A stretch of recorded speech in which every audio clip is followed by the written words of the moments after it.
All right, y'all. We back for another episode of the Big O Belt Wrestling Podcast. Your host, Two James here, along with majority of the crew. Silly Sellers, the Giant Crab, Jahmal, and Dr. M himself. How's everybody going? Good. Hello. Pretty good. Cool. So what was I about to say? Okay, so I'm just going to put a disclaimer that Dwayne probably is going to jump in because we talked about this before. We got on how he never decides to come in before the show starts, but always he's going to make his grand entrance. Yeah, I don't know. It must be a like prima donna thing or something. I don't know. So. He's a Roman Reigns man. Yeah. But anyway, yeah, so we back for another episode today. Couple of different topics all over the wrestling community. And as much as there is to talk about currently this week too, we definitely have to divide it out, considering that we want to stick to an hour. But I think between this week, as far as rumors and things that's happening, and next week, it's definitely a lot of material to cover. So definitely stay tuned. And then at the end of the show, definitely we're going to go over, as we've been advertising all over our Twitter page, a contest, which we're giving away two things. One, we're giving away fans another chance to attend Novus Pro's next show, which we will have Mike on next week, so we can cover that. The show will be next Friday, excuse me. And also we're giving, why are you shaking your head? Because I can't go. Oh, okay. I'm about to say, don't correct me, like the one in June is on Saturday. I think I may be in Tampa. Yeah, which you can't make that either. And also we're doing a free Pop Funko or Funko Pop, whatever you want to call it, toy giveaway as well too, is with our friends over at the Gated Community. And shout out to our man Edward for helping us put that together. So we'll go over it towards the end of the show, but let's get into everything that's going on for this week. So first off, the injury bug is at an all-time high right now. And obviously, I think the biggest highlight right now is Braun Strowman. But there's people all over the board. I mean, Revival's out. Ember Moon's out. Emma's out. Kofi Kingston's out. Am I forgetting anybody? No. Rusev is returning. He was out. But injuries all over WWE right now. And the way how I posed this question to everybody before we got started is, out of all these superstars, named or unnamed, if I forgot anybody, who actually is the biggest blow to WWE, and or who is the biggest blow to their personal character development because of the injury? Doctor, I'm going to start with you because you kind of rephrased this topic a little bit different. I think it was either you or Jahmal, one of you guys did, and you specified a specific person. So, if not, who do you think the injury bug affects the most currently? Well, I'll first start by saying that even though it's never a good time to have a rash of injuries, I'm glad that at least this year it wasn't before WrestleMania like it was, 1 year ago, 2 years ago? Oh, yeah. So I guess we can be happy about that. But this is an interesting question because I think the first thought that comes to mind is Braun Strowman with as much momentum as he has. But he was still on Raw this past week with his arm in a sling. that was the thing. Still among the highlights of what was overall a pretty lackluster Raw. So I don't really think this injury bug affects him that much, especially since Raw doesn't have a pay-per-view coming up for a while. I am concerned about Ember Moon, and this might have been what you were mentioning, James, but one of the questions I have about her is if WWE has missed the boat on her, and this injury bug has just kind of made that stand out even more. Because I have to admit, as much of a fan of Ember Moon as I am, I was definitely pumped to see her come to the WWE. Familiar with her stuff on the indies. If you haven't seen her indie work, you have to take time out and find it on YouTube somewhere. But when she came to the WWE, she was mysterious. She had like an aura about her. And I think that quickly disappeared. in part because WWE is obviously trying to push Asuka to be the most dominant woman ever. And now, women like Nikki Cross and Ruby Riott have come in, and I would argue that they have sort of overtaken Ember Moon. I'm not at all interested in seeing Ember Moon on NXT. I'm more interested in what's happening with some of the other women. And this injury bug, I don't think is going to help her cause at all. So again, my question was, has WWE missed the boat with her? To add my 2 cents too about Braun Strowman also, he was scheduled to work with Brock Lesnar at the Great Balls of Fire pay-per-view because that greatest name ever. That's really a thing. But considering that Brock Lesnar's not on TV, now Braun won't be on TV, what does it matter? You just cross it out and you just make the title be put on the show for another month or two. So absolutely do not think it hurts Braun Strowman at all. I think he has one of the best character builds in a while, but I think it'd be perfectly fine. I mean, even with him working against Roman Reigns and still being able to get cheers, I think he'll be perfectly fine overall. Jahmal, your turn. As far as this injury bug goes, I don't think it really hurts anyone, obviously, other than the affected, because you can always start over. How long has Hideo Itami been injured? And he just started over when he came back. Good point. Same thing with TM61. We know who they are. They'll have to start over. If you don't mind, though, well, Hideo Itami, do you feel like the same to what Dr. M speaks of Ember Moon? Do you feel like the boat man sell? Because now everything seems to be fully accelerated with him. Like, I think it's almost to the point for him. But for him, he was in a different spot then. I mean, he doesn't have a choice. Even in his absence, he's kind of risen a bit to the top of the upper NXT echelon, even though we haven't seen him in months, and now he's recently come back.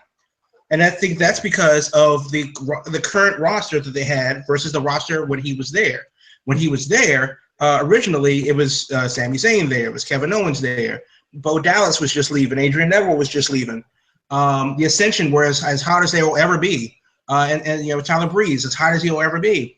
And then you have, and so he's kind of this new guy coming in. People know who he is, and they're going nuts for him. And then he gets injured before he has a chance to really take off. Now, it's a Bobby Roode, it's Eric Young, it's Ciampa and Gargano, a different roster. And I'm not going to say that it's better or worse off, but it is different. And his positioning in that roster is certainly different versus a Kevin Owens and a Sami Zayn and the like. I feel the same way about Ember Moon, even though she has been there, and I was there in NXT Toronto when she made her debut, and that was a big deal, and that's based on her past work. And if you haven't seen her work in AIW for Girls Night Out, and if you haven't seen the Shimmer work and stuff like that, after this is over, immediately do so. And then go back to the Big Gold Belt Wrestling Podcast YouTube page and thank me because I told you so. But with that said, it is still where she is with a different roster now. It's kind of the reversed effect for Hideo Itami. Sure, it was Asuka, and obviously everybody's just waiting for her in that build, but Emma's long gone. You have a Peyton Royce and Billie Kay, meh. You have Liv Morgan, who is, meh. You have Aaliyah, whoa. And so that class of roster isn't in the category that it was if Ember Moon had been there when Paige and Emma and Natalia and all of those guys were there. So it's just a position where she is now. Very clear with what you're saying. Before I say anything, are you trying to say like there's two different tiers of this current roster, so to say? Of course there is. Okay, and yeah, I mean in NXT, yeah, and one half stays in Florida and does their thing, and the other half travels the rest of the country, works some live events, house shows for the main roster and stuff. We know that there's a difference. Yeah, we know that there's a reason why we've heard of Tino Sabatelli when he was on Breaking Ground, and then 18 months later he's just now making his NXT debut. Yeah, because he's been doing house shows in like flea markets in Ocala, Florida for the past 18 months. Oh, I got something to say about this too. And then the other thing is like, yes, Ember Moon, I feel like she is like part of the elite when it comes down to the women's NXT roster. But now based on what though? I mean, yeah, obviously because of her prior work, but because you can tell she's polished in the ring. You can tell she doesn't need much work in order to she belongs on the main roster. It's evident.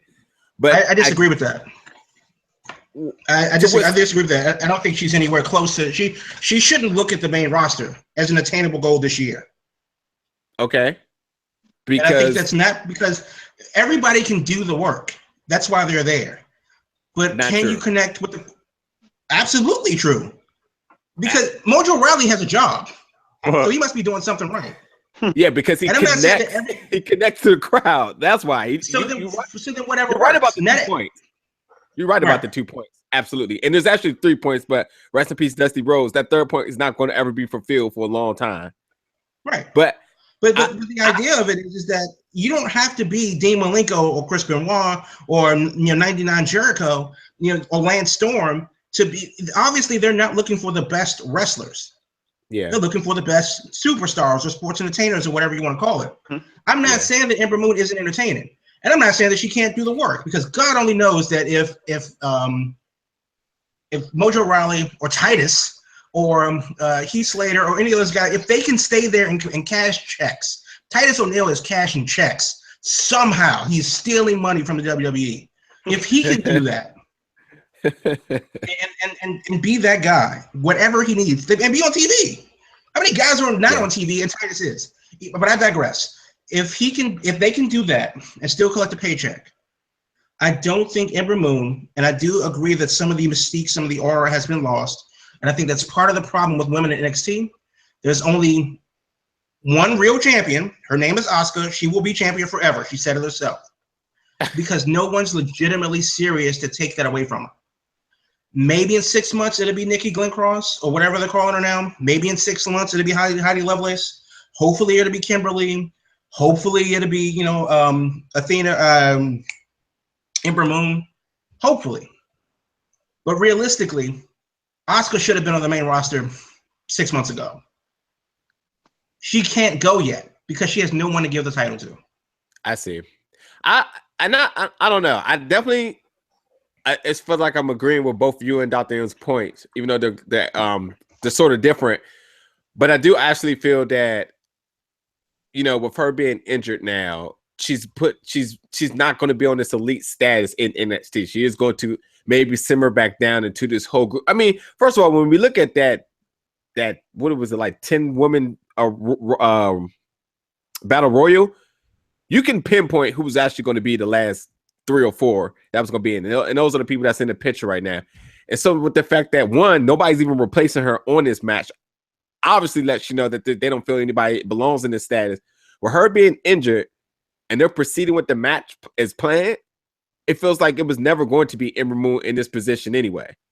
So either Asuka cleans house again or one of the other two pins the other one and then they move on. But I think the magic is actually supposed to be between Asuka and Ember Moon because they are the best two on the roster by standards right now. And I don't know. I just feel like, no injuries is really a good time, but I just feel like this probably wasn't the best of time for Ember Moon, considering that she just lost that last match, which was a huge letdown, and it felt like a letdown as a fan. And I felt like you only wanted better for this next match. Sally, it's your turn. So I don't think and let me know if I have any buffering issues or anything while I'm speaking. I don't think it's any particular person that's going to be affected. I feel like it's a group. And the group that I feel like is affected with this injury bug is the tag team division. The reason why I think the Revival against the Hardys will be a great tag team feud that could go right now. But then you got Cesaro and Sheamus being filled into that feud. And I'm not knocking against Cesaro and Sheamus. But I think Cesaro and Sheamus, if they were individual wrestlers or singles competitors, I think they would bring up great feuds for the IC title and maybe, up to the top of the ladder where they can compete for the WWE title the Universal title at some point. I just feel like they're just trying to use those as placeholders until the Revival comes back, where you want to see that magic happen in the tag team division on Raw. And the same thing's being affected in SmackDown. And unfortunately, that just negated all the New Day's momentum, being the longest reigning champs in tag team history, to what are you going to do with these guys? And we got a chance to bring them on SmackDown to be a new group to come in and feud with some of these up and coming talents on the tag team division. It's like you're hurting it. Because I feel like these injuries came at the wrong time tag team division. However, you are getting more chances like Breezango to be on the scene, but I just don't feel like they're legitimate contenders to overcome who are the champions. And I feel the same thing on the Raw show. So once again, when you have people that's injured, you're taking away storylines that could be for those mid-card or tag team feuds that could help or hurt, help them if they were healthy, to have some strong feuds on the later end. But I just think the tag team division needs some legitimacy in their healthiness right now, so they can get some more feuds going instead of just two main feuds for their title belts. Let me ask you this: haven't we been saying for the last month or two that since WrestleMania at least? Well, what are they doing with the New Day? Or maybe they should just break them up, or they got to do something different, or the New Day is getting stale. I don't think the New Day has been one of those groups that are really missing out on an opportunity because they really didn't do anything for the better part of 3 or 4 months. Whenever they get a chance to start, it'll be okay. Yeah, and also too, I mean, come on, if they didn't have a WrestleMania match, if this was before the injury, there was no plans for them. And that's right. That's by work, because they said their charisma, them alone together, being who they are, sells merch. That's all we need them to do. So I knew they was going to get switched to SmackDown, because now you put them on another brand, you can change them colors around, and you can sell more shirts for them. And I think the last time I checked, they said that they were up to 22 shirts already, and this was before this superstar shakeup. So who knows how many they got now or on the rising, and they got their own tag team belt design, which I've never seen done for somebody before, and it costs more than all the rest of them too, which I think is crazy. But Kofi's the last person out of this group that I think affects any of this at all. I do think that them being hurt does mess with other tag teams, because you don't give them placement, because it's not another legitimate tag team to face. Mm-hmm. But nonetheless, the New Day is going to be fine any single day. Maybe they'll be fine if 2 people were hurt from them. They'll still they get commercials or whatever you want to call it for SmackDown each week, talking about coming soon, as if they're not even heard of, or if they've been off the roster, off TV for like weeks. They have though. I understand totally where you're coming from. I guess just for me, and I always say this all the time, and just thinking about specifically about Kofi, and Dr. M and I have talked about this, for years in and years out. I just feel like when you're in a wrestling company, granted, I know it's about entertainment, I know it's about merch, I understand all that, but it's about getting your title reigns. For example, when we look at any other major sport, regardless of how good you are, you're looked at of how many rings you get. And in WWE, it should be about how many times you have had that world title. And I just think out of anybody, Kofi deserves a chance just to have that title shot. And I'm just speaking just separating them against the New Day, that I feel like, Grant, even though he's in a good thing, he's in a great place where you're getting merch, he deserves that title shot at least one time for as much work as he had coming in. I remember seeing him before he debuted on Raw, where I saw him against what's his name, the Pope, Elijah Pope. I saw him at a SmackDown house show in Upper Marlboro, and I just felt like, is this guy's gimmick going to go over? But Kofi worked it. Yeah, I did. But I just felt like Kofi put in his work to try to be at the top, and I just thought the way he was at the top when he had that feud against Randy Orton, it was just killed way too early, and that was the last time he ever got a chance to sniff at a world title feud, and I think he deserves it. I mean, I absolutely feel like he deserves a single title run too, but there's no way in the world that you're going to break up the New Day, destroy product sales, fans alone. I mean, it's way too much magic between the 3 of them in order to do anything as stupid as nearly considering break them up. I didn't even think the fact when they started, playing with Xavier Woods and the Wyatt family thing, and he was acting like he was possessed or whatever. Somebody must have ran to Vince McMahon and said, "No, pull the plug on this right now. There's no good in this at all." But and it lasted for like a week. Then it was done. I will say this though. If you break them up, the one person that you could pull and go heel would be Kofi Kingston, and it would have a Seth Rollins effect. It really would. Kofi showed how he could play that heel when they went that little mini heel phase when New Day was on their initial run. Kofi could play that heel very well and be a good 2 to 3 or 4 month heel where he could be on the top of his game and have that Seth Rollins effect. I mean, Big E was a heel too when he initially debuted it. Yeah, exactly. But I disagree about the argument. I disagree about the argument with titles and stuff like that. In general, I would say that if WWE actually cared about titles, then it would actually be competitive. Because we're not talking about having the best wrestler get the a shot at the belt. We're talking about who is the most charismatic or who sells the most T-shirts and stuff like that. Or who Vince McMahon likes the most. You know, there's that, and he likes them for that reason, though. Yeah. And to this argument about Titus, too, I feel like this has been the first time in a long time that people have actually called out wanting to face who has the championship. So Seth Rollins coming out saying he want Brock Lesnar. Braun Strowman saying he want Brock Lesnar.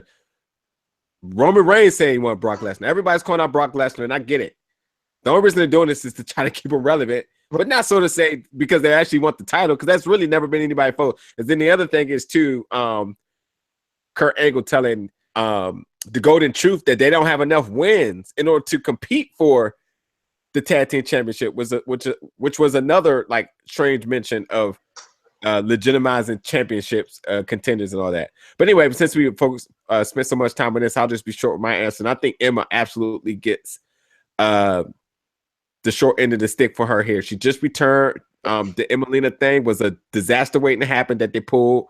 They brought her back regular. I thought she had the momentum. I think that she quickly established herself as being one of the top women on Raw roster. And I was only hoping for better things to come. I mean, we've seen her do magic in the ring for years, as far as she's been healthy.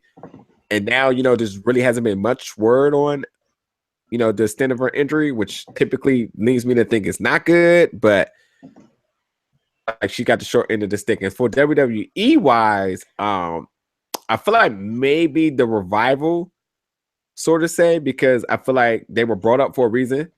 And I feel like there might have been major plans for them, and to also, be able to just show the magic they was also able to captivate on NXT on the main roster for the unseasoned WWE Network fans. So, to quickly establish them as being top guys as their gimmick, and Corey Graves paying a lot of homage to them as far as all the good work they did, and then to quickly be taken off. I don't know. I do agree with Jahmal saying you could just restart them again, but I just feel like they had something magical starting right away because of them being part of the shakeup or whatever. The shakeup that I really don't even agree with, because people were just appearing like, hey, I'm here, but not going to even elaborate on that anymore. But anyway, Jamal's favorite wrestler happens to be Titus O'Neil. That's the opposite of true. And Jahmal Ball is part of the Titus Brand, Titus Big Brand Baller Ball. I have no idea what that means, but it sounds sexual. Far from it. Well, you'll consider it rape, though, but I don't know. Titus O'Neil, again, is in the doghouse because now he's being sued by a former WWE cameraman because of, what was the name of that show again that they were doing on the network? Swerve. That went wrong, sort of saying Titus apparently threw a hissy fit. No. It went right. He got swerved, but apparently, threw a hissy fit and, nearly murdered the cameraman, as you do. Yeah. Now, to be fair, and I hate defending Titus because I really think he needs to go away. He is a cancer on the ass of society, but I hate pranks. I really do. And I am not, I don't mess around like that. Don't prank me, and it's not cool. Not once. I get pranked, somebody's going to jail. So it's it's that serious. So I can understand where he's coming from. And apparently the dude had to run for the hills because Titus was. I don't know exactly what the prank was, but when he found out the cameraman was in on it, and he hunted him down. And basically, he pretty much did what Braun Strowman did to Roman Reigns, just off camera. So I guess like what do you do then? You know, the suit is for $1.3 million. The cameraman wants damages and all that good stuff done. Apparently this was back in 2015, but the long and short of it is, screw you, Titus. You blocked me on Twitter. Secondly, he really did? Yeah. Well, I mean, I may have said some things that he probably didn't appreciate, but what's up with you and Dr. M being the blockers of this group? Dr. M gets blocked. You get blocked. Well, I mean, I have an opinion, and I may express that opinion, and it may not be a popular opinion, but yeah, I'm not saying that I want you to die. I just don't need you to live anymore. Oh my God. See, that's why you get blocked, and Dr. M gets blocked too, because he has nice comments to say to Mr. Baron Corbin there. Yeah, he also, if I remember correctly, also felt like he also did not need to exist on TV anymore. So, yeah, I may have called Baron Corbin an emo chick and asked if he played in Evanescence. I like that band though. I like that band too. Amy Lee's a hell of a singer. All right. Baron Corbin was a drummer. That's Daredevil soundtrack. One of my coworkers graduated high school with her. Best Daredevil soundtrack ever. She's a lovely woman. Yeah. Terrible movie though. Amazing voice. Absolutely. But you know what? I don't think Titus is going anywhere though, because he's basically the poster child for WWE every June when Father's Day rolls around. And except for last year, Alberto Del Rio took his spot. Well, we know where that ended up. so Titus seems to be back in the driver's seat now with that. So WWE needs somebody to. Well, I guess they did the Roman Reigns thing once too. So maybe it did. Oh, too. So okay, so yeah, so he, obviously he just keeps getting in trouble. I don't expect for him to be wrestling for the WWE. I mean, actually wrestling for the WWE for a very long time. They do not know what to do with him. Maybe he doesn't know what to do with himself. So the question is, do we see a successful career with him being a manager? Is this even possible with him endorsing Apollo Crews as part of being the Titus brand? Is this really a thing? Can this work?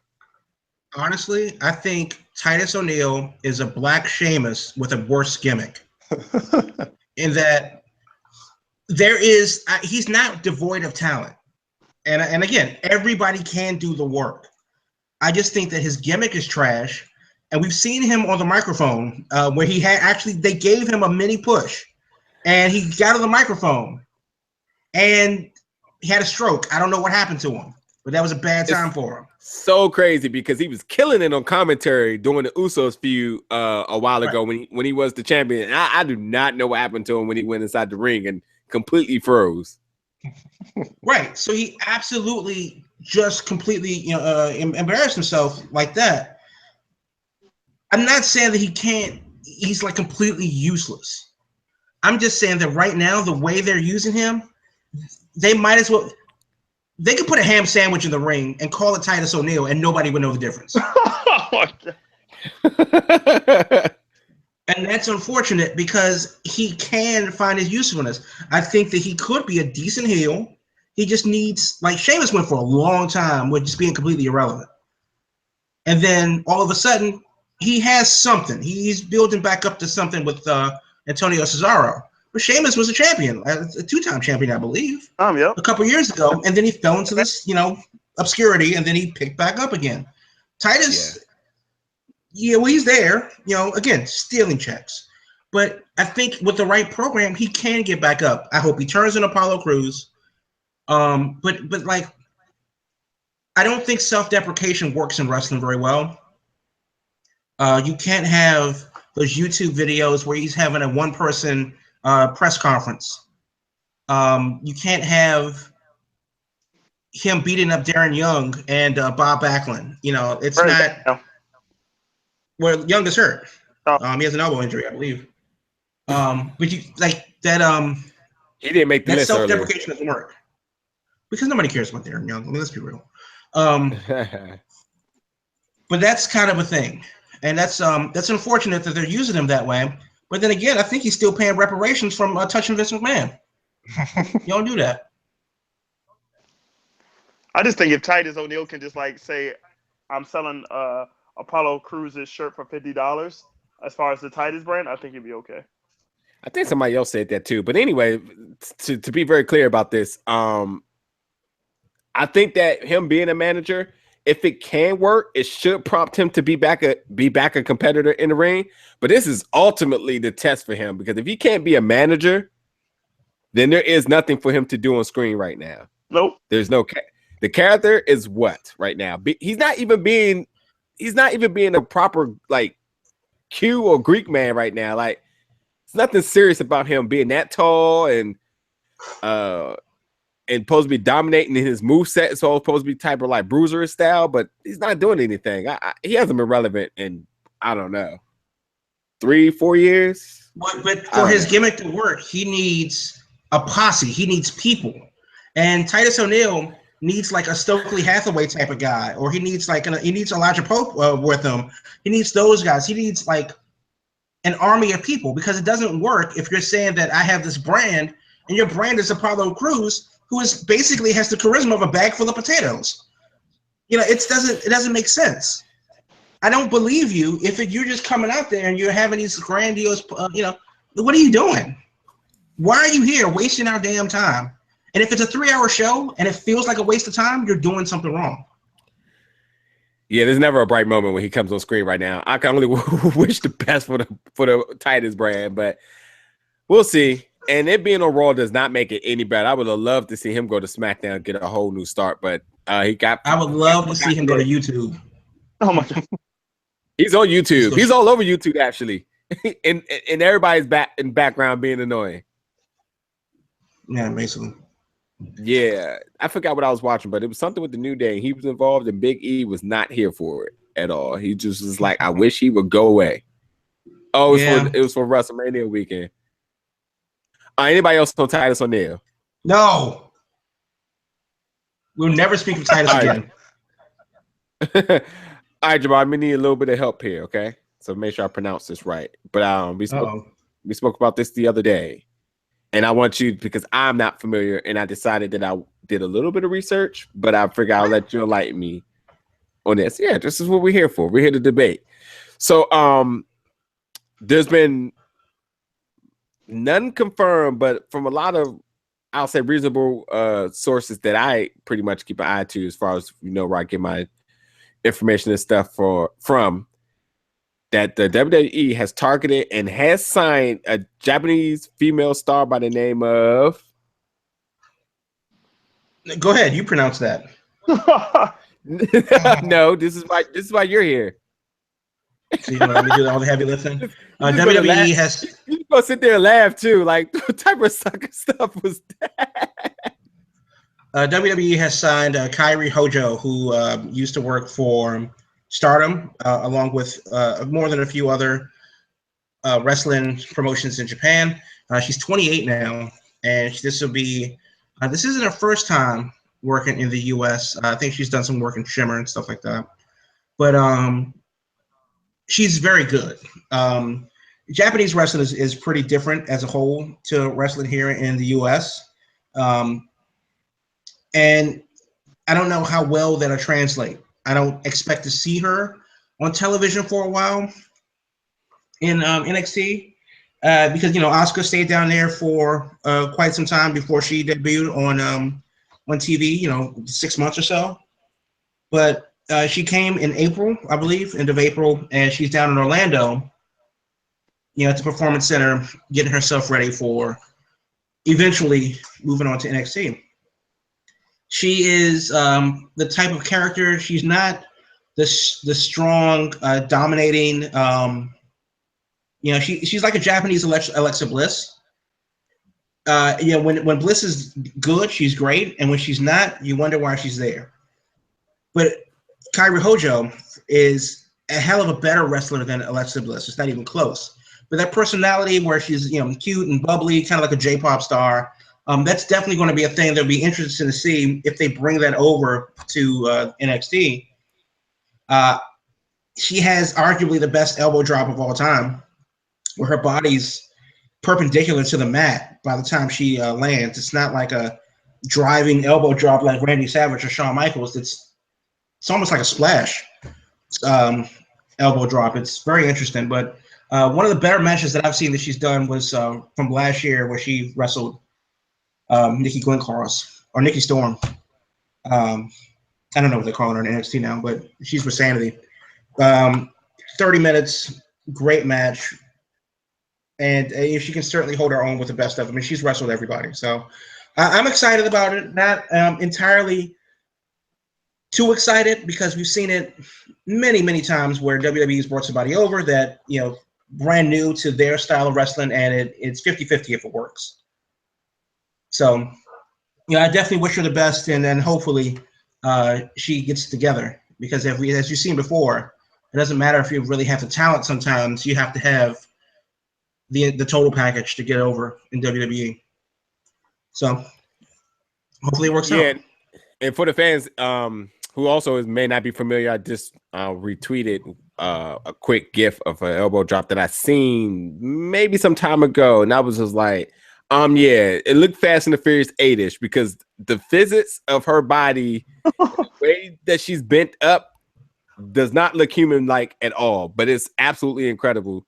Jahmal, just to pin another question back to you too, with the WWE seem to be back in the Japanese market right now, and with your expertise from there, name somebody else who you would like to see, or if there's anybody else you've heard rumored that may potentially be coming over. Well, everyone's rumored because they do have that women's tournament that has been officially announced for the third quarter of the business calendar in WWE. And an actual date would be July 13th and 14th. That's what the word is right now from Full Sail University, and I'll have more on that in the news.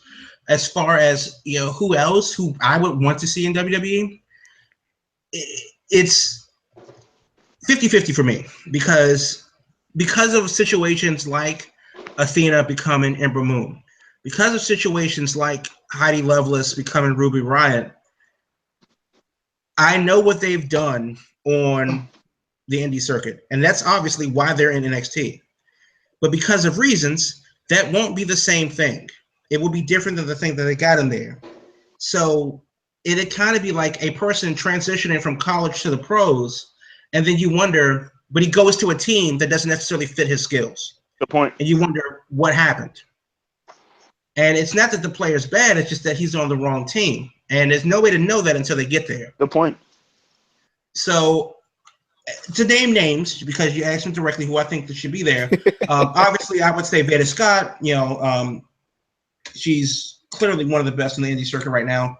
I would love to see Willow Nightingale in the WWE Women's Tournament, my future ex-baby mother-in-law. All right. Calm down. Faye Jackson will be another one. She's really green, but I really think that she has a lot of potential. Io Shirai would be, amazing if they can bring her over from Japan. The list definitely goes on. Lufisto, Crazy Mary Dobson, who's in ROH right now, I think. Actually, Mary may be in NXT right now, but still, there's a lot. There's a lot, and they have a lot too. Like we haven't seen Mandy Rose or whatever her name is. We haven't seen her yet. I know that Kimberly's in NXT. I haven't seen her on TV yet, and I don't really watch it, but she's there. Mandy Rose has been on TV. It's you just make sure you're not looking for her. I'm not. Okay. But I haven't seen her. Well, I haven't seen her to present it in a big way. Takeover Chicago's next weekend. Nobody's mentioned her name once. So it's fine. She'll be in Cincinnati when you go there. I hope so. I really hope so. So yeah, the women's tournament looks interesting. I hope they bring over a lot of people. Yeah, I can't wait. I can't wait till we get into the women's tournament talk and more information start coming out. It's going to be a great time. That's going to be specialty. It's so many women out there that named Jahmal has just named and some that's been unnamed that I would just love to see be able to get the platform on the WWE network. And hopefully, like I said, if they can take the magic like they did with the CWC, this could be great. It's 32, right? So 32? Yeah. Okay. Yeah. So anyway, moving to the next topic real quick. Let's start going through these a little bit faster. The ROH World Champion Christopher Daniels has named his Mount Rushmore for ROH champions, including Daniel Bryan, Samoa Joe, and CM Punk, and Nigel McGuinness. Ooh. I guess first off, do everybody agree, or who would they put in their Mount Rushmore for ROH champions? I'm just going to just jump off the break right now. How is Jay Lethal not on this list? That's what I'm about to say. Jay Lethal, why is he not on there? Because it's only 4, and I can't argue against the list. I didn't really see Bryan Danielson work too much in Ring of Honor. I wasn't really following it at the time that he was there. But yes, sure, Punk. I would put Kevin Steen up there. I would put Kevin Steen over Joe. I would put Kevin Steen over Joe. Mm-hmm. I would too. I mean that. Yeah. I would go Jay Lethal, Steen, Danielson, and CM Punk for sure. That would be my 4. I would go Jay Lethal, Steen, CM Punk, and Mark Briscoe. Ooh, okay. Ooh. Okay. Is Roderick Strong not in this conversation at all? No. Only because there's 4-0. Okay. Because I would put Samoa Joe over Roderick Strong. I would put Adam Cole over Roderick Strong. I would put Davey Richards. Yep, exactly. Yeah, Richards and Kyle O'Reilly would be over there. And I'm not, obviously Roddy, yeah. Oh, yeah. You can only pick 4. Dr. M, who will be yours? Definitely Steen. Probably Jay Lethal. CM Punk probably, and Nigel McGuinness. No, you'll put Nigel in there. Yeah. Mm-hmm. It's a hard knock for me, but that's a hard knock. But I would put. There's no argument against any of these guys. I mean, there's no wrong answer with anybody that I've heard named. The biggest reason why Samoa Joe does not make the list for me because I will put Samoa Joe on my Mount Rushmore for TNA. Exactly. I'm with you 100%. Well, I can't argue because they can't be both. I knew you was going to go there, but at the end of the day, do you remember Sting for the Sting in TNA or Sting in WCW? WCW. I don't remember Sting. You did look like a guy that wore Hawaiian shirts back in the day, so I can tell that Sting was one of your favorite wrestlers. You don't have to lie. Do your TNA Mount Rushmore. Man. Okay. AJ Styles is definitely in there. I would do I know this is going to sound very crazy, but I will probably have to do Jeff Jarrett. Mm-hmm. I'm 2 for 2. Agree with you. My 2 in addition to those would be Bobby Roode. Bobby Lashley and Bobby Roode. Yeah, my bad. I'm tripping. Bobby Roode will be up there for me. Bobby Roode, Joe, AJ, and Jeff Jarrett. That would be my 4. Yeah, I'm gonna go AJ. Yeah, AJ Joe, Bobby Roode, and Jeff Jarrett. I would not put Angle up there because I would, just like you said, I'll put not at all for WWE. Then. Not at all. Next. Jeff, and it's very clear that Kurt Angle was doing a lot of drugs when he was in TNA, and I think he's very open about him being over his addiction, which means he had to been doing it at some point because he was never not employed by a wrestling company. So I'm sure you're not going to ever say that he did his best to work under the circumstances he was in. Anybody else care to share their Mount Rushmore TNA? Dallon, and Dallon. I agree with that. He spits out fire. I would say, Joe, AJ Styles, Petey Williams, and Matt Hardy.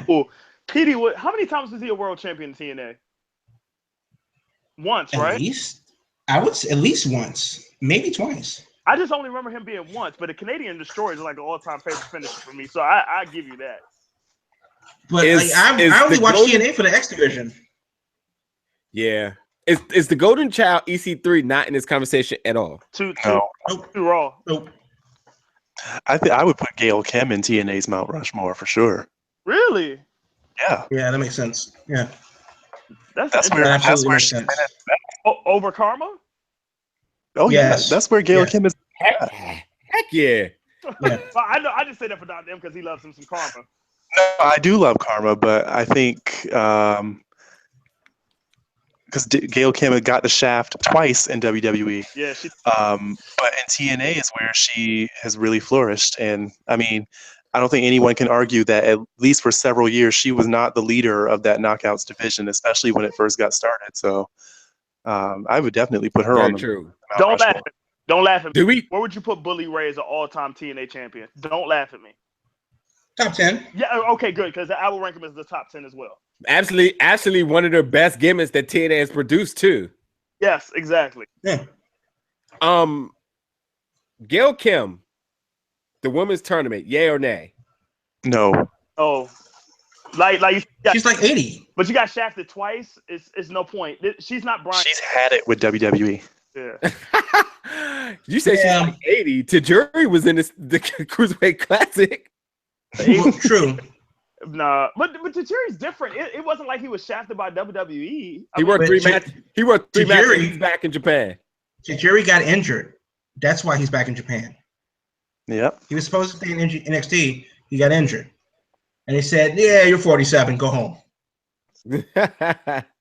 Plus, Gail just did an interview, probably one of several over WrestleMania weekend, where some guy asked her about WWE, and she sort of faked like she was I guess she's happy for the current WWE women and the push they were getting, but she also threw quite a bit of shade in that interview, saying that there were plenty of talented women in WWE when she was there, and she wishes they got that opportunity, and that she's more than happy in TNA. So yeah, tweeting that at Stephanie McMahon too didn't help, because she definitely Stephanie said something like, you know, how proud she was of the women's revolution and her part in it, and blah blah blah. And Gail Kim was like, nah. No, because when we were there, we did as much as, if not more than, the work that these girls are doing now. And where's our plaque? Where's our revolution? So no. True that. There's no argument against that. Okay. All right. This should be a quick topic too. Enzo and Big Cass. Oh God. What in the world needs to happen with not with them, because it's only one of them that's in trouble right now. What needs to happen with Enzo ultimately? Jahmal, I know I'm just going to speak for you and send him to NXT, correct? No, I say cut him. You know what? I'm not. You know, it doesn't sound as crazy because they're not selling. They're never going to sell as much merch as the New Day, and at some point their time is going to pass because I don't think they have to, but their entrance is too long. That's number one. Enzo doesn't really add anything, because even in a throwaway match, Xavier Woods can get in there and mix it up a bit, even though he generally doesn't do the wrestling.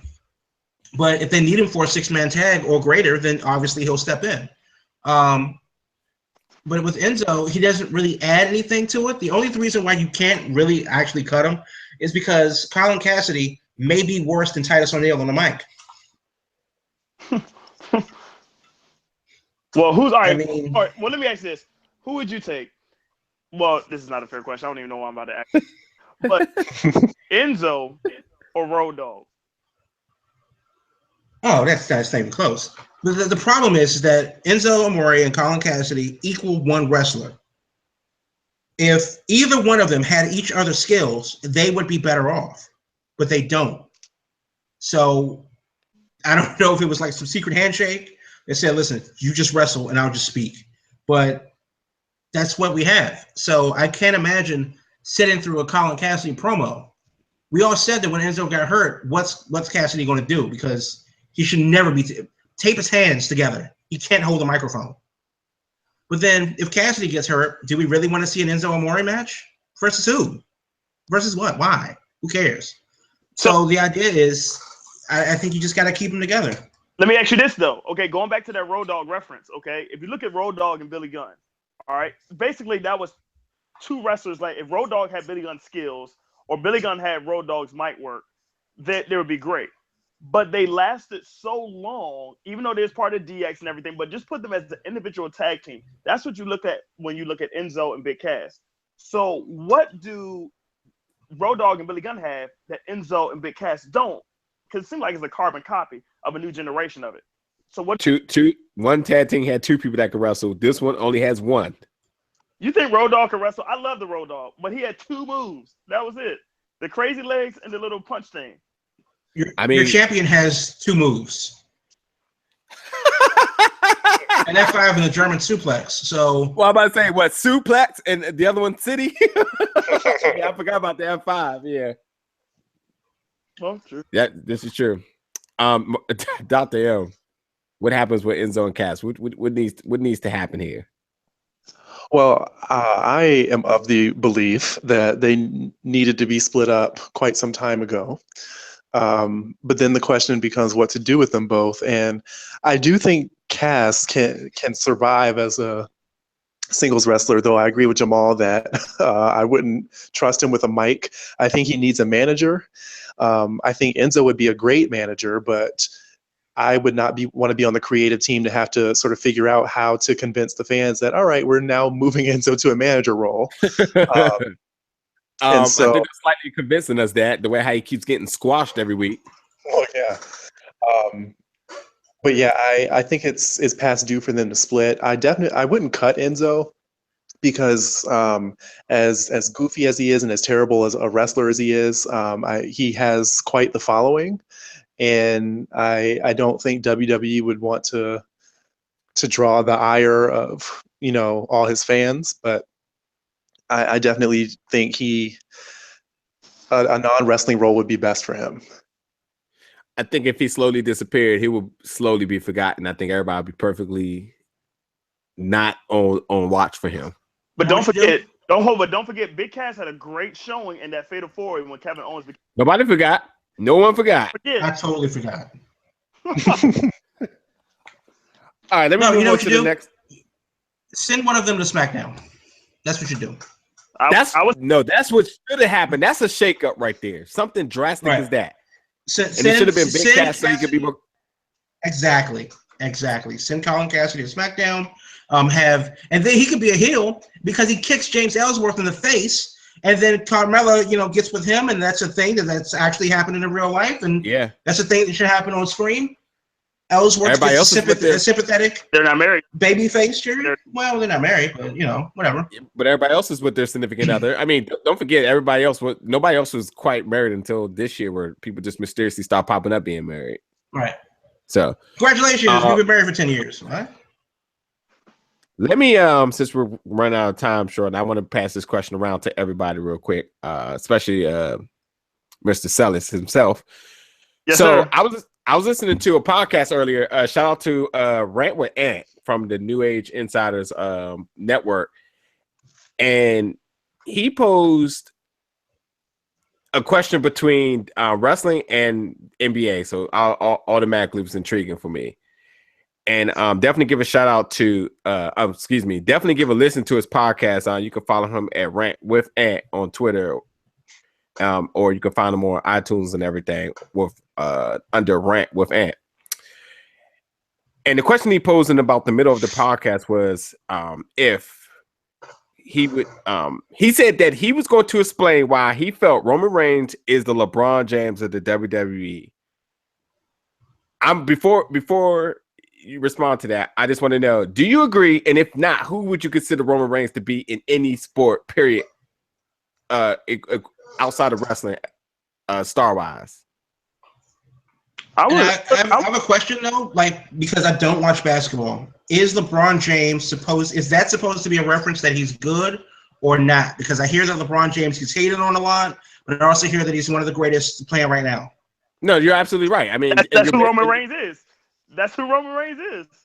Okay, so but two of you are saying you agree. Yes. I'm not. No, God, no. I'm just trying to see what the question is because I don't know the frame of reference. I don't know LeBron James. But that's it. The question you asked is just framed who he is. He gets hated on, but he's still one of the all-time greats. That's what Roman Reigns is right now. I'm asking, is that valid?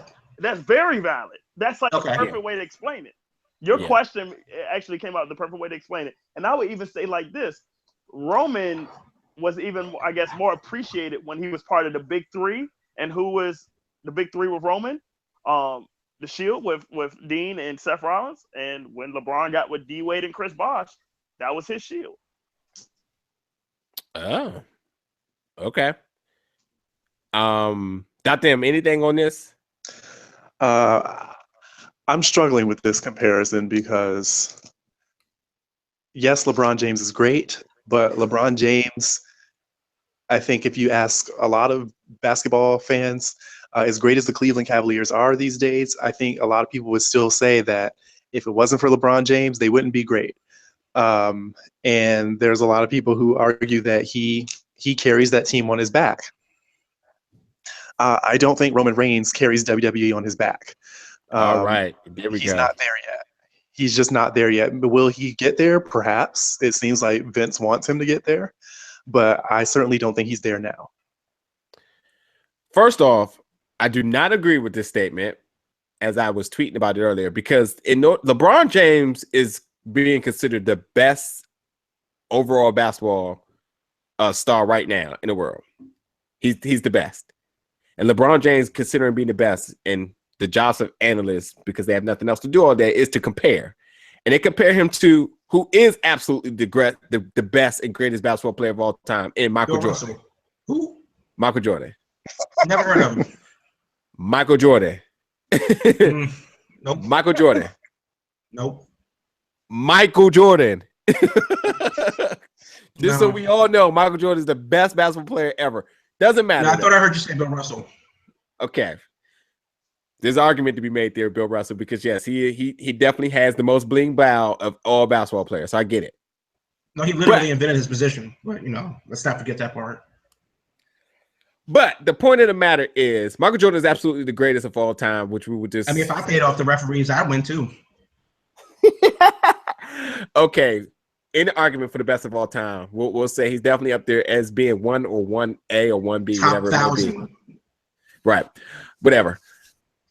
LeBron James gets that comparison, meaning that he will be considered the best of all time, which in that case, you equate that to Roman Reigns, who absolutely isn't. So when you compare that type of conversation with wrestlers currently, the only person that they bring up that they discuss as being potentially one of the best wrestlers, superstars of all time, currently on the roster is John Cena. So if I had to compare and draw these vectors, so to say, to comparisons from NBA to WWE, I would say LeBron James is John Cena, who a lot of people don't like, but absolutely gets it done consistently and definitely carries WWE on his back. And then Michael Jordan will be Ric Flair to me, who's absolutely I would consider the best wrestler of all time. But when it comes specifically to WWE, then I will have to swap that out and say Stone Cold, who carries Stone Cold on his back through the hardest times, through the Attitude Era and through the Monday Night War. In that case, I would consider Michael Jordan. Roman Reigns, I would consider to be Russell Westbrook, who is a person that does have all the tools in the shed, but people don't like. People don't like his look. People don't like what he does. People don't like his attitude. People don't like his aggression. And yet he gets it done. Russell Westbrook averaged a triple-double this year. He also did not start in the All-Star game MVP because the fans did not vote him, which is ridiculous. The last time somebody averaged a triple-double, who's that name, sir, that you brought up earlier? Oscar Robertson was the last person to average a triple-double. He did that in the 60s. Yeah, you're right. You do know basketball, don't you? I haven't watched basketball in 10 years. So if it happened after Reggie Miller retired, then I don't know what's going on. Oscar Robertson was, yes, the original and the only person to average a triple-double in the modern era of the NBA. Yep. And Russell Westbrook has now done it too. But anyway, nonetheless, a lot of people don't like Russell Westbrook because of just who he is. And I feel like that's who Roman Reigns is. I feel like Roman Reigns could be a top person. He has it all. He has the look, the physique. He sells good. His mic work can do some improvement. But again, I mean, but that's just my 2 cents. And I was just wondering what you guys thought on that topic.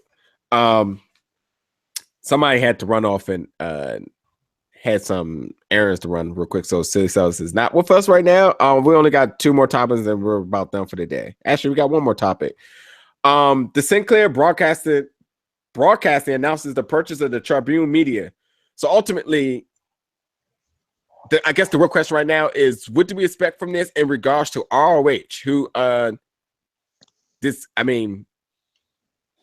potentially could mean, sort of say, better TV placement or publicity, or will we still be waiting to see ROH at 2 o'clock in the morning, barely hanging on to life on Friday night? Well, there are a couple of things with this, and the first thing, I'll make it very quick. Sinclair Broadcasting buying Tribune for $4 billion is not something to laugh at. Sinclair will now be the largest television network that controls 70% of the local television stations in the country. I personally have a problem with that because I think that it's too big, and the SEC needs to step in and shut it down. Also, the owners of Sinclair are very, very, very conservative, right-wing in their political ideology. Personally, it doesn't jive with my beliefs, but I don't particularly care about that. But because they now control 70% of the market share for local independently owned stations, what do you think they're going to put on there where they're not putting on ROH? Now, as this relates to ROH, locally, Channel 50 and Channel 7, in this market, the 8th largest in the country, DC, are owned by Tribune and Sinclair. They also own WGN. Great if WGN, a local station in Chicago that also broadcasts nationally, could show Ring of Honor, maybe not live, but at a specific time where most of the country could see it. It makes absolute sense, and I hope that it happens. I don't know a cable company that doesn't have WGN. There are a lot of White Sox fans in Mississippi because of that. So I hope that's the move that they make. I would love to see them move forward to that. But Sinclair is based in Baltimore. And in Baltimore, Ring of Honor comes on at 10 o'clock. In D.C., it comes on at 1 in the morning or whenever college football finishes. And different people see it at different times around the country.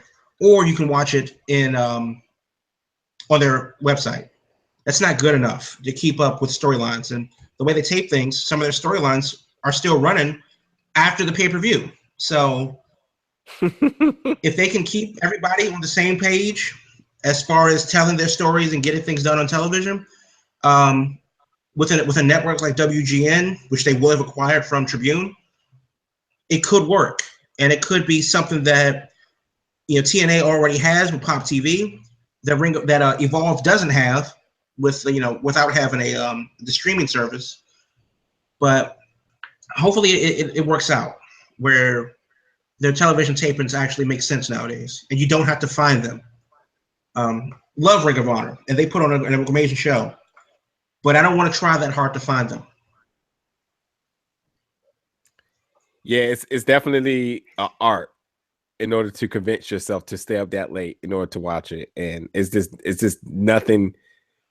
It doesn't work for me almost never. Right. Because now it's 2 in the morning and you just got finished watching an awesome match, and it's like, well, it's 2 in the morning now. What am I going to do? Yeah, absolutely. All right, so you know how we usually end the show with our another segment of Do We Care? Well, I got some news first that I want to just jump into real quick before we get to Do We Care. Yep. And let me just first jump into the Best of the Super Juniors. It's coming up next weekend. Will Ospreay and Ricochet will have their rematch then for New Japan Pro Wrestling. With Strowman hurt, the rumor is that he could be back in July before goodness gracious, Great Balls of Fire. But I cannot believe that's back, it's the greatest name ever. If he can't be back before then, they may have to push his match back to SummerSlam versus Lesnar, and then have a Balor or a Rollins step in to take on Lesnar in the interim, which could be an interesting matchup to see how that works out. But ultimately, they're just going to get squashed and move on to Strowman at SummerSlam, which is arguably the match that people want to see. But we haven't seen Lesnar since WrestleMania. So, and it's May. So that 30-day clause is really working out, huh? Yeah, there's that. Right. Aleister Black, formerly known as Tommy End, worked a house show in Zurich, Switzerland for the main roster. Black, who's worked all over Europe with different promotions, got a pretty big pop. From what I've read, it was the second loudest pop of the night, next to Antonio Cesaro, who is from Luzern, Switzerland. So he got a big home country pop there. It's good I'm glad to see NXT stars are working the main roster wherever they can. It's good to see that happen. Maybe, probably not, but maybe he's on the fast track to moving up because apparently he's really bringing down the house in NXT. Speaking of NXT, Full Sail University will host the Women's Tournament in July. The rumored dates are July 13th, a Thursday, and Friday the 14th. But here's the thing. Jim Ross is going to could call the commentary, and that's what the rumors are as well. And also, they're going to release the entire series on demand instead of spacing it out over several weeks. The final is still supposed to be live on from Full Sail in Orlando on August 29th on the network. But do you think that the binge watching aspect of the women's tournament, do you think that's a good idea, or should they space it out over weeks like they did the Cruiserweight Classic? I think it's a great idea. I think that's one of the moves I enjoy most about the UK tournament.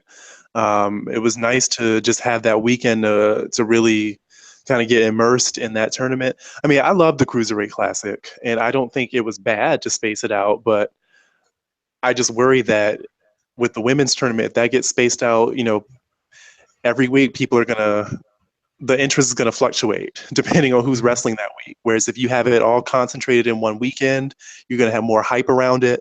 So I would support that move. Agreed. Yeah, I generally agree that we binge watch nowadays. I wish it were live, where it was an actual program to start something else. I hope they don't do what the Cruiserweights did and they just go like, hey, here are a bunch of guys that you may or not have seen, and they're gone. Yeah. Some movie news before we move into Do We Care? Slight. WWE Studios produced movie about a guy who may or may not have some superpowers that he uses for stuff and things. $250,000 budget. It made $3.286 million over since its release. So good for them for absolutely crushing it. Wow. Did not see that coming at all. Not every movie has to make $150 million to be a profit. Yeah. But $250,000, they made over $3 million. That's a win right there. So good for them. Yeah, it is. But that leads me to looking up some other movies featuring wrestlers that are coming out. WWE Studios has a full plate. And this weekend, it's The Wall, starring John Cena and Aaron Taylor Johnson, who I believe was Kick-Ass. That comes out this weekend, actually tonight, and I've skipped. Quicksilver, Aaron Taylor Johnson. Oh, Godzilla. Same person. Same person. Yes. Married to the director. So it's them in a movie, and there's a sniper behind the wall, got him pinned down, and he needs to figure it out. And he's John Cena. So he's going to get shot in the face and still kick out of two because he's John Cena. But coming up in August, you have A Pure Country, Pure Heart, starring Shawn Michaels and Willie Nelson, which looks horrible. These movies don't have release dates, but they are rumored to come out this year. Brothers Blood, starring Trey Songz, Fetty Wap, and R-Truth. Now, I know who Trey Songz is. I don't know what a Fetty Wap is, but it sounds contagious. And R-Truth, good for you, Ron. Good for you. Armed Response with Seth Rollins and Wesley Snipes. I'm for that. Is an action horror movie where the descriptions are vague, but it's described as an action horror movie versus either the undead or vampires. I'm not sure which one. Mohawk is another horror movie starring Luke Harper about this dude that needs to escape the woods, and Luke Harper's giving him a chase. Killing Hasselhoff There's only one Hasselhoff that I can think of. Has Hulk Hogan and David Hasselhoff in it. I believe Hulk Hogan is a bounty hunter, and he has to find David Hasselhoff.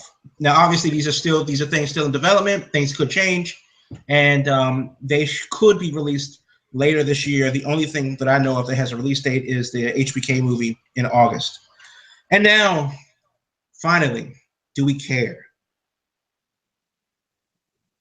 Sunny, also known as Tammy Lynn Stitch in ECW, talks about having sex with Shawn Michaels. Do we care? No. Right. Okay. Daniel Bryan and Brie Bella, Bryan, have also have had a kid. Do we care? Oh, yeah. So, do Birdie, we have a confirmed name here? Like, I'm seeing some stuff online. I'm just hoping it's not true. Birdie Joe, asked for her by name at a future Waffle House in the 2070. Birdie Joe, 8 pounds, 10 ounces, 21 inches, healthy baby girl, was born at 11:58 p.m. on May the 9th. So congratulations to the Danielsons. Kurt Angle had an interesting tweet that said, we may not be able to wrestle each other, but our kids may at WrestleMania 54. So I thought that was kind of cute. Daniel Bryan, and I haven't confirmed this. I've been seeing some really weird reports, but Daniel Bryan says that once he's done in about a year with WWE, he wants to wrestle again. He's also dropped that hint before, where he's like, in 18 months we'll see what happens. With The Miz was going on that rant that went nuts. In 18 months, we'll see what happens. I could wrestle, but they don't want to let me, and blah blah blah. So he seems to be dead serious about it. And I would agree that he should, except that he's actually has an infant at home. I would rather him not be a Jim McMahon, type of person, at 50 years old, taking care of a teenager, or Mick Foley type. Just don't kill yourself doing it, dude. It's not worth it. But Daniel Bryan in the ring again could be interesting. I guess we'll have to wait and see.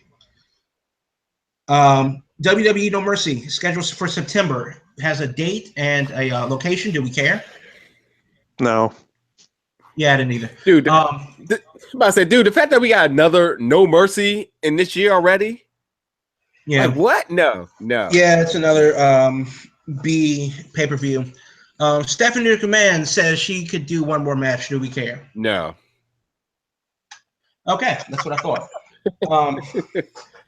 So that's it for Do We Care this week. Surprised you didn't add Batista said that he also has it for him to make another run. Do we care? I don't believe that. That's why I didn't include that. Yeah, he talks so much like hate stuff on his Twitter, and I don't know. I guess he's just living the moment since this movie's out. But yeah, right. No. I don't believe it because he's saying stuff like he hates the corporate stuff, but he loves the wrestling. So, okay, do it then. I mean, show up and evolve. Nobody's there's not a company in the country that's going to tell him, nah, bro, get in the back.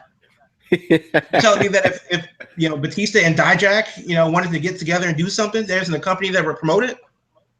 Yeah, there's a lot of people that Batista can work with. I mean, Brian Cage and Batista could be interesting. Keith Lee, Batista. Yeah. Well, Brian Cage and Batista is basically Brian Cage versus a mirror. I mean, people like that though, right? Vince McMahon. Vince McMahon would have a field day. Yeah. Right, but my point is though, there isn't a company in the English-speaking world that would not book Batista versus their top big guy. Yeah. And even in WWE, I wouldn't mind seeing Batista versus Jinder Mahal or AJ Styles or a bunch of people. So I don't really believe him when he says, blah, blah, blah, or Titus should leave the company and all of the not negative things per se, but a lot of the more abrasive things that he says on the Twitter. Right. I totally agree. Anyway, before we get out of here, any closing remarks from anybody if I close out the show? Yeah, I do want to say, as far as that inane basketball reference goes, I would say that I don't know the current stars, so just do forgive me. If this were hockey or baseball, that'd be a different thing. But I will say that I've said across the sports world. There was a comparison. I saw somebody said that Roman Reigns was the Tom Brady of the NFL, which I totally do not agree with. But keep going. I would say that Roman Reigns is probably, if he were a basketball player, like the Calbert Chaney of basketball. Sir, I'm dead serious. Dead serious. I think he's like a Rex Chapman type, or maybe like a Dan Marley. I'm not, and that shows you like how long I've gone from watching basketball. But, were you still watching when Kwame Brown was a thing? Greatest draft pick ever. Yeah, I was actually at the Verizon Center for that draft. I was too. Dr. Emma, any closing remarks from you? Your end? The only thing I would say is that we were talking about injuries earlier, and I know that if I was on the Raw brand and I was injured right now, I might try to extend that injury layoff until after the Great Balls of Fire pay-per-view is over, because maybe it's just me, but I would want no part of that. So that's just my 2 cents.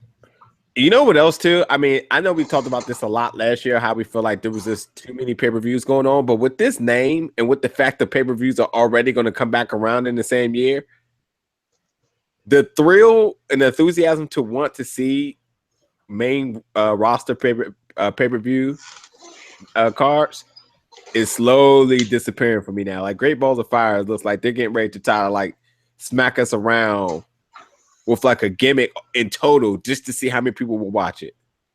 I feel like there's nothing serious about this now. Part of the problem is SmackDown and Raw are not differentiated. They still feel like one show with a column A and a column B, but it's still part of one whole. And that's not what it was supposed to be. At least that's what I thought it wasn't supposed to be. I thought that when you turned on Raw, you watched this show for 3 hours. And when you turned on SmackDown, you watched a different show for 3 hours. Under the same corporate umbrella, but still, fairly different. That is not the case. And especially since they promote each other. 205 Live is kind of weirdly placed in the middle, where they featured them on Raw, but they tape them on SmackDown, and it's just, it doesn't feel too different. So when you are watching SmackDown and they advertise a Raw pay-per-view, or when the superstar shakeup happens and people just show up for no reason, it doesn't feel different. It still feels like, hey, I was just next door doing the show, and it's SmackDown Live. Same building, different floor, and that's not what it's supposed to be. Yeah, I don't know, but we'll see what happens. But anyway, we definitely ran a little bit past our time, so I am going to do this. We are going to release the details of our 2 contests over our Twitter page and our Facebook page when we will promote it, and we will announce our winner next week on our show. We will not be having our show regularly scheduled next Thursday because we will be having Mike King, the Nova Pro promoter, yes, promoter and founder, on for the show so we can promote the show, talk about things to come, and we also will cover.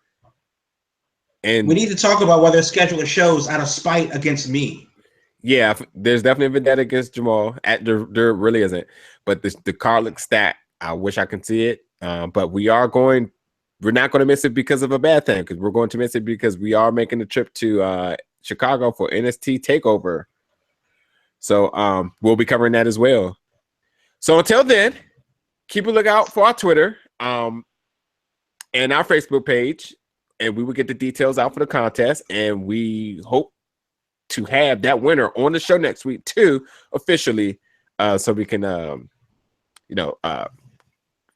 the winner and also have them to be able to discuss, looking forward to the show and all that other good stuff. Okay. So anywho, for 2 Chainz, for the absence of Dwayne, the departing Mr. Silly Sellers, the great Giant Crab, and the doctor himself. He's really a doctor, by the way. We will catch you guys next week. Thanks for listening in.